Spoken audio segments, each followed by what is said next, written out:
no cometerás adulterio, un mandamiento muy sensible, cuyas penas por su transgresión lo han vuelto muy controvertido. En la historia se ha hecho escarnio público en su nombre, se ha despojado de bienes, de posición, de dignidad, hasta se ha condenado a muerte a sus transgresores. Y, como muchas veces ha sido la tónica de injusticia del mundo humano, en contra de la mujer. Algunos estudiosos dicen que su relevancia inicial en la antigüedad iba más allá del acto sexual, que es la primera referencia tal vez que nos evoca el mandamiento, ¿no? Pero para algunos estudiosos va más allá de eso. Según algunos, lo que este mandamiento buscaba era cautelar la economía de la tribu. ¿De qué manera? Previniendo la generación de herencia fuera de ella y de conflictos de toda índole. Claro, si no se tenía seguridad de dónde era el hijo aquí y acá, o al revés, si se confundían las paternidades, se generaban conflictos entre tribus, entre familias, entre clanes, etc. Eso a grandes rasgos, según algunos estudiosos. Sin embargo, la fijación de las culturas, de las religiones, siempre ha estado en el acto sexual. Y sin importar las causas, el hecho en sí ha sido cuestionado y condenado, el adulterio. ¿Será correcto este énfasis? ¿Qué creen ustedes? ¿Será correcto este énfasis? Si vemos la historia del matrimonio, notaremos que su motivación ha cambiado mucho a través de los siglos. Desde un acuerdo entre familias, tribus o clanes, hasta un acuerdo entre ellos sin la participación de los contrayentes. Así era en la antigüedad, y de ahí ha evolucionado hasta lo que conocemos hoy, donde es un acto que se celebra sobre todo por la decisión libre de los contrayentes. De hecho, eso se lo preguntan a uno cuando va a casarse, si está tomando una decisión libre. Así ha evolucionado el matrimonio en la historia, pero lo que no ha variado es su fundamento, el compromiso. Un compromiso que descansa en la confianza depositada. Un compromiso apuntalado por una serie de promesas, como la fidelidad, la incondicionalidad también, que solo pueden mantenerse donde hay amor. Ahora es cierto, lo sexual tiene importancia, porque forma parte de todo lo anterior en el matrimonio. Pero la pregunta es si el énfasis en ello es correcto o es desproporcionado. Esa es la pregunta. ¿Será correcto o será desproporcionado? O en otras palabras, ¿se fundamenta la relación matrimonial y sus crisis en el acto sexual?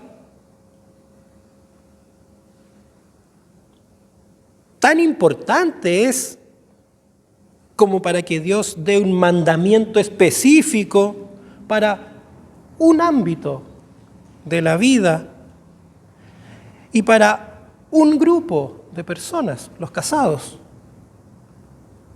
habiendo muchos más ámbitos en la vida y muchos más grupos de personas.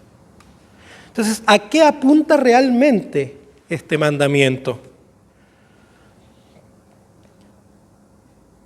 Revisando el Antiguo Testamento, notamos que habitualmente el adulterio se presenta junto a la idolatría. Es así. Está estrechamente relacionado con la transgresión del primer mandamiento. No tendrás otros dioses, no te harás imágenes, no tendrás ídolos. Está estrechamente ligado a él. ¿Por qué? ¿Por qué será? ¿Qué tiene que ver la infidelidad, el sexo, con los dioses? Es que tal vez visto así, no se limita a este ámbito, menos a las personas casadas. Qué interesante para mí al menos es descascararlo de esta manera. ¿Será realmente así o será realmente así? Creo que Lutero nos alumbra un tanto con su interpretación de este mandamiento. Él dice esto: este mandamiento exige que cada uno viva honestamente y ayude al prójimo a hacer lo mismo. ¡Wow! Infidelidad, sexo, qué interesante, no está ahí. Vivir honestamente uno mismo y ayudar al prójimo a hacerlo. Entonces, ¿cuál es la prohibición y el mandato? ¿Cuáles son las dos caras de este mandamiento? ¿Hacia dónde va? Creo firmemente que no es meramente hacia lo sexual.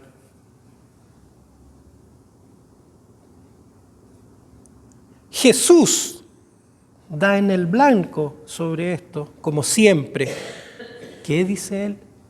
Si lo pensaste, ya lo cometiste.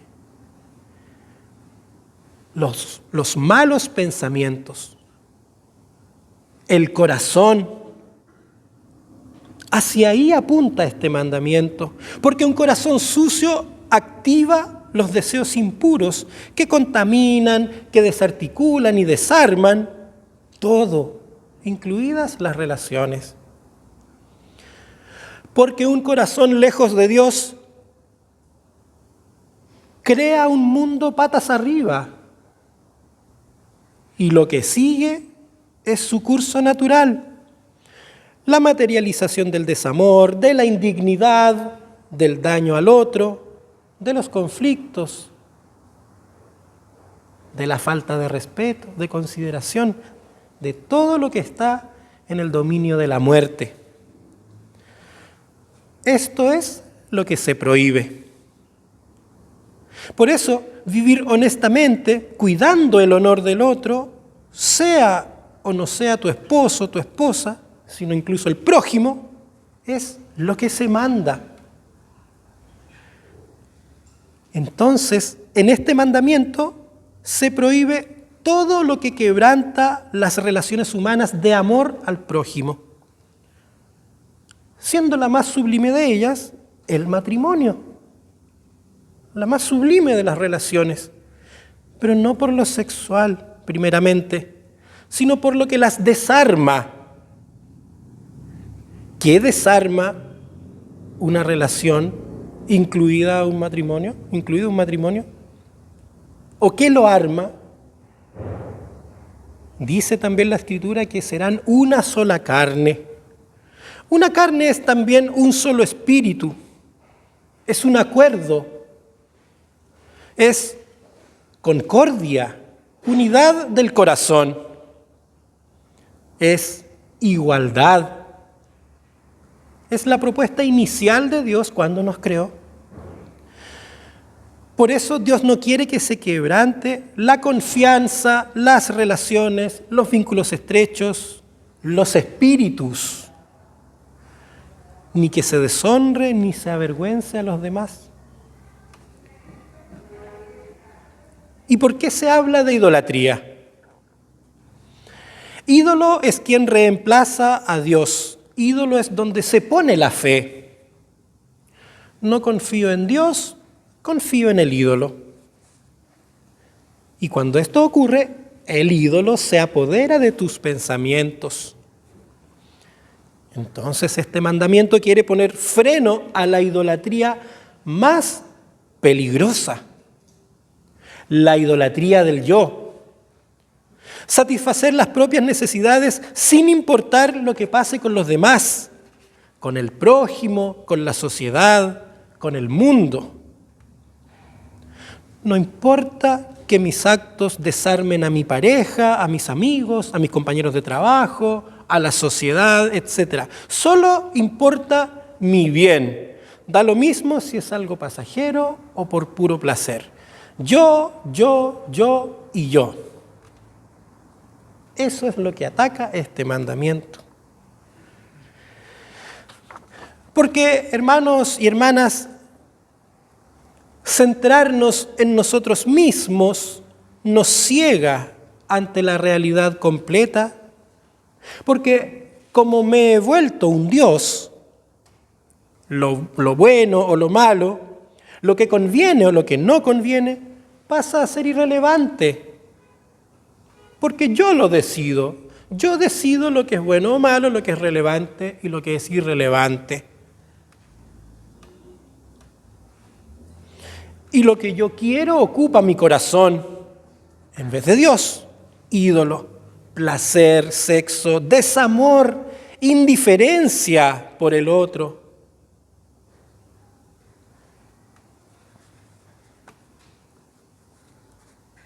Todo se dirige hacia mis deseos. Por eso termino comportándome de manera egocéntrica, solo buscando la autosatisfacción. Y todo esto en general es inconsciente. El corazón, gobernado por lo que no es Dios, actúa así, mal. En otras palabras, en la ceguera ante el pecado, así vive. No ve el pecado. Y lo peor de eso, la tragedia de todo esto es que sin conciencia de pecado no hay arrepentimiento. Sin arrepentimiento no hay perdón, ni fe, ni esperanza, ni vida. Por eso no debemos tener otros dioses aparte del Señor. La buena noticia es que nosotros tenemos a quien transforma todo mal en bien. Cristo.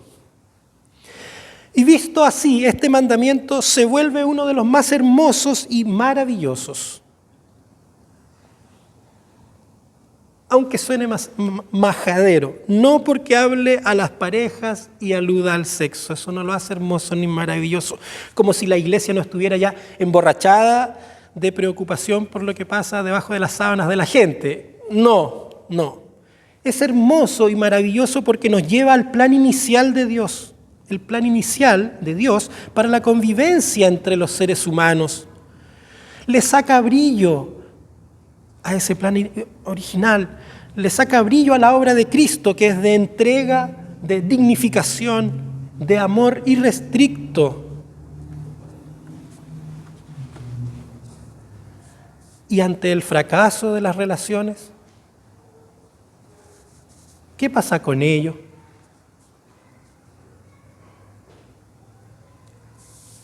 Nadie inicia una relación con fecha de vencimiento. Nadie. Una relación de ningún tipo. Eso no ocurre. Por tanto, nadie está libre de los quiebres, de las separaciones, de las enemistades. Nadie está libre. Y ese es un tema muy personal, que en mi opinión, nadie más que los involucrados tiene derecho a tratarlo, salvo que ellos mismos pidan ayuda. El que esté libre de pecado, que lance la primera piedra, dice el Señor. Y ante el fracaso, Ante el fracaso no se debe farisear, no se debe ser como los fariseos. Más aún cuando, por ejemplo, el tema más peliagudo de todo esto, el divorcio, más cuando algo así llega después de haber hecho todo lo necesario para salvar la situación, ¿cierto? O incluso cuando llega como un acto de justicia, muchas veces los quiebres definitivos son para justicia, cuando hay maltrato, etcétera, etcétera. No, este mandamiento no ha sido dado para condenar. Ni este ni ninguno se trata de culpa, sino de liberación. Porque, hermanos y hermanas, Dios nos libera del mal y también de las consecuencias de la falta o de la ausencia de amor. Y nos libera para que podamos vivir seguros y confiados en ese mismo amor que Él nos da. Y no debemos tener miedo ni sentirnos culpables ante las enemistades, quiebres, etc. Porque esto que Jesús denomina como la dureza del corazón, la debilidad, es el escenario de toda redención. He venido a los enfermos, he venido a los débiles, he venido a los duros de corazón. Ahí está la redención, no en la ley, no en lo que dicen los demás, sino en la promesa de Cristo. Porque en Él siempre hay perdón, reconciliación, restauración, rehabilitación. En Él, unidos a Él, conformándonos a su mente, inspirados en su palabra, en su amor irrestricto, incondicional, activo. Todo mal, sobre todo el mío, es cubierto y apagado. ¿Para qué? Para que brote el bien. Es el barbecho de la tierra. Y cuando esto ocurre, cuando su amor nos inunda, podemos perdonar, podemos pedir perdón. También por amor. Porque el amor, como decíamos, cubre multitud de pecados, no solo los míos, también los del otro. Por eso, yo creo que, sobre todo en este mandamiento y contra la idolatría del yo, contra el encerrarnos en nosotros mismos, bien cabe una señal del tránsito, así como en todas las demás. Y en este caso, en mi opinión, es esta. No virar en U. No virar en U. No, seguir derecho. No volvernos hacia nosotros mismos. Seguir derechos hacia el Señor. Vivir en sus manos, en su gracia, esperando en Él y de Él. No hacer de nosotros mismos un ídolo, la medida de todas las cosas, jueces. Hermanos y hermanas, en este sentido, Cristo aboga en favor de la pureza de la cual está tan recargado este mandamiento, de la pureza no farisea, no juzgadora, sino amorosa, de gracia.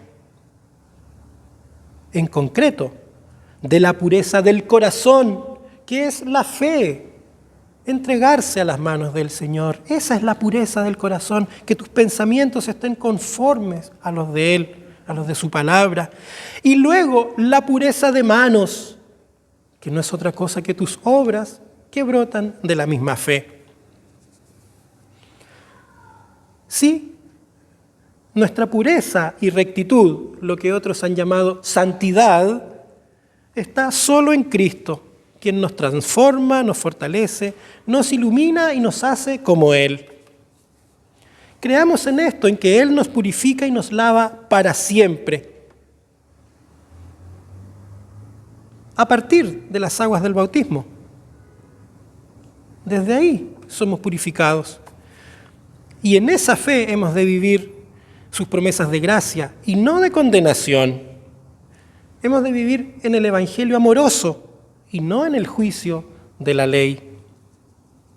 Entonces, así como nos sometemos a Cristo por amor, hagámoslo también en nuestras relaciones interpersonales de toda índole. No por poder, sino por amor. Porque las relaciones fundadas en el amor divino nunca serán de opresión ni de sufrimiento. Quien lo vea así no entendió, porque el eje de todo es el amor como Cristo nos amó. Entrega hasta lo último, dar la vida por el otro, hacerle el bien siempre. ¿Puede haber algo más liberador que esto? Esta es nuestra fe, el más bendito de los regalos, el tesoro más brillante, el alimento más nutritivo, la relación más amorosa, justa y digna. Hermanos y hermanas, que el Señor bendiga en nosotros su palabra y la paz de Dios que sobrepasa nuestro entendimiento, guarde nuestros corazones y nuestras mentes en Cristo Jesús. Amén.